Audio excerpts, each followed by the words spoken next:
ફિલહાલ તમે કેટલા વીઘામાં ખેતી કરો છો અને શેની એ જણાવો. જમીન આપણે ટોટલ એક 20 વીઘાની જમીન એવી છે કે એમાં જ આપણે ખાલી ખેતીનું કામ કરીએ છીએ. જમીન છે વધારે, પણ બીજું આપણાથી થતું નથી ને. અને બીજું એક એ છે કે આપણને કોઈ આપણા ખેતરમાં આવીને કોઈ કામ કરી જાય ને, ખેડૂતને ગમવી ન જોઈએ કે ભાઈ આજ મારી વાડીમાં બહારથી હું માણસો લાવું છું. એક ઠીક છે, આપણાથી નથી થતું કરાવીએ છીએ, પણ 100% એને આપી દેવું ને ભાઈ જે થઈ તું રાખજે અને વાવજે ને, એ વાતનો કઈ મિનિંગ નહીં ને.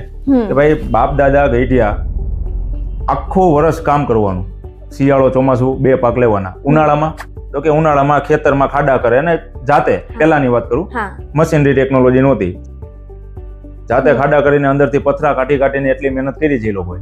આપણે શું કરીએ છીએ? 2-5 હજાર 15,000માં નોકરી, 20,000માં નોકરી.